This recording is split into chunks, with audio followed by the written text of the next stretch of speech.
Renovation in France, the trials of laying an inexpensive laminate floor.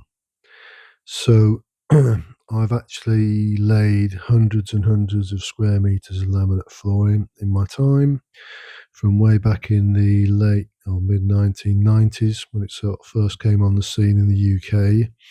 And at that time, you used to have to glue each piece together, which was a lot of fun, right up to sort of the latest sort of click systems, which this is meant to be a part of. This particular brand that I bought from Brico Depot at €5.95 per square meter, give or take, and which is what, around about £5 a square meter in the UK, or about $6 square meter in the US.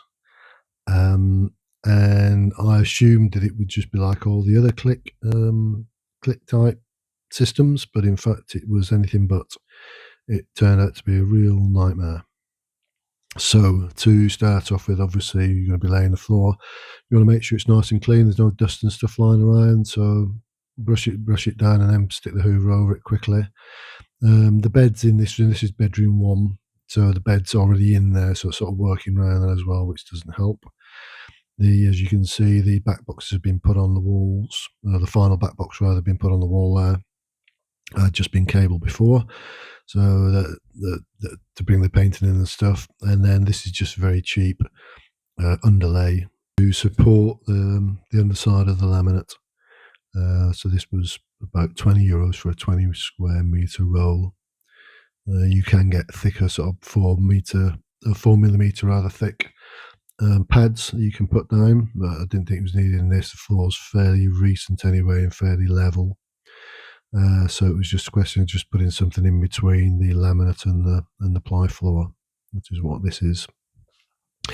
And then we can make a start on opening up the packs and start putting the boards down. And like I say, I assumed that would be a fairly straightforward way of doing it, but I was very wrong.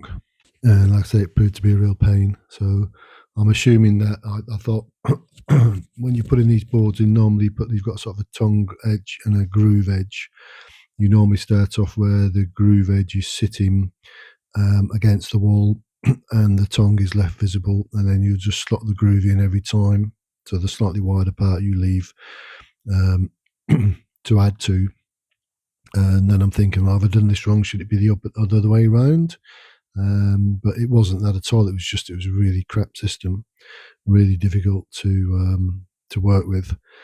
And so I'm sort of laying these planks down, trying to get them to fit in. Normally, you put them in.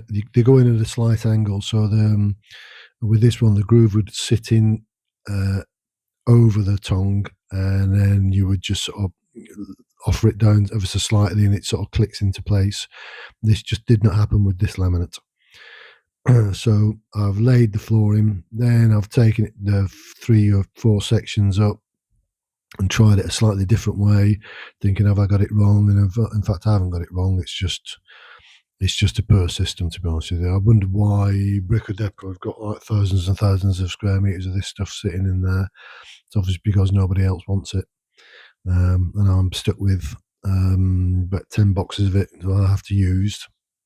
But anyway, having worked on this one and finally worked out a system of getting it down and into place, hopefully the other rooms will be slightly easier.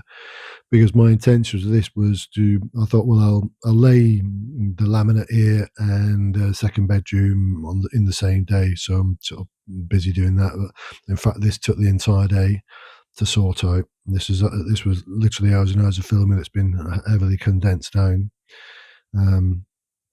Anyway, I finally got the system where I used a slight offcut with part of the groove still attached, and then using that, offering that in against the laminate board I'm putting down, and then just tapping it ever so slightly with a rubber mallet, just so it clicks into place, and then it'll just sort of settle down against the floor level.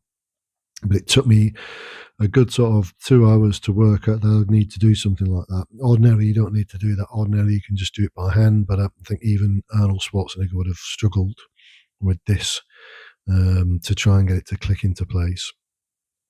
And like I say, it's not the first lot of laminate I've ever laid, so I was a little bit disappointed with it overall. The look of it's quite nice, but it was a real nightmare to put down. And then, so you've got what you do with this, with all laminates. You lay the first planks down. The plank that needs cutting, you cut, and then the offcut, so the cut you need to put in goes in, and then the offcut begins the next row, which is how I tend to work it. And that way, you've got very little wastage as such. You always have some wastage with laminate, but it shouldn't be too much. So this is what I'm doing here.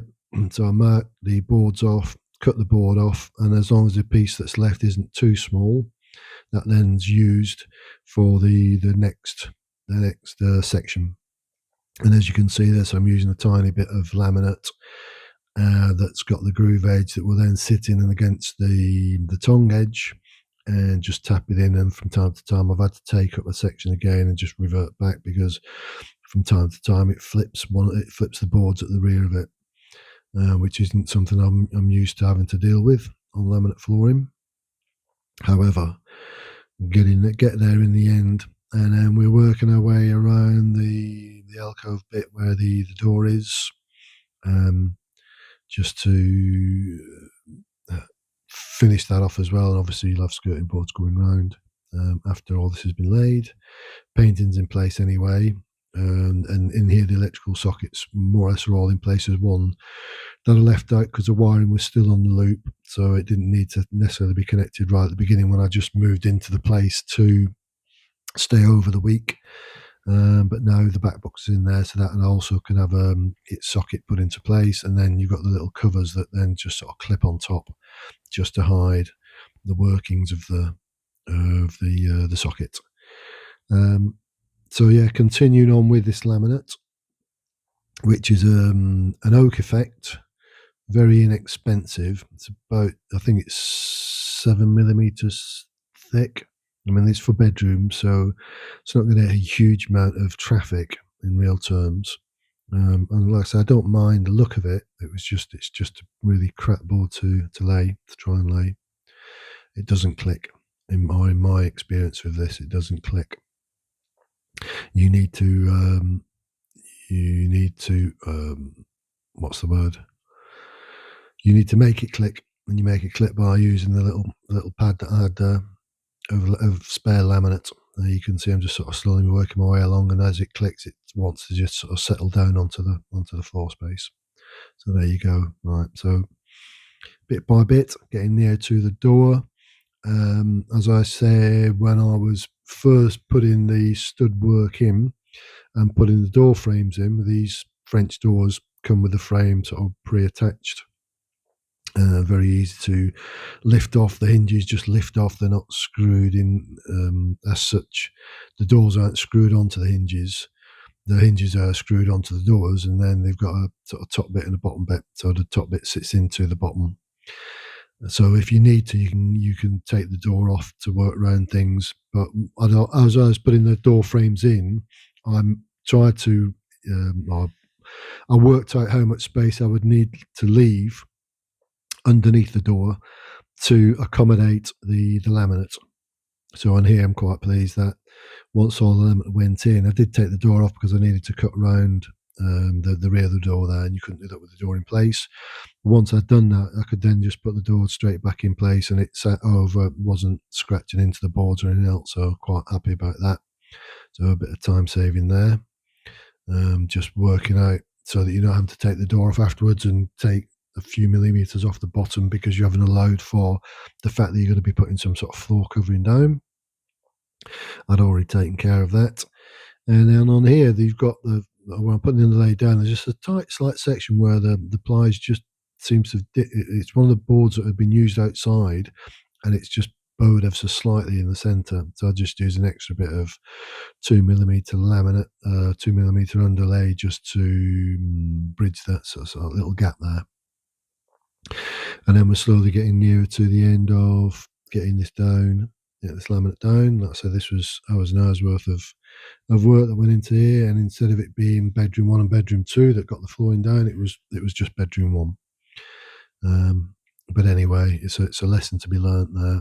Obviously there's a reason why these things are a lot less expensive than other systems, and you're paying the price and having to work out how you're going to lay it. It does go down. Ultimately, it's been laid, hasn't it? Ultimately, it's gone down, but it wasn't the easiest. It wasn't anywhere near as easy as anticipated. Ordinarily, laminate flooring. I like laminate; it's a real go-to flooring because it is generally very easy to put down. It's easy to cut.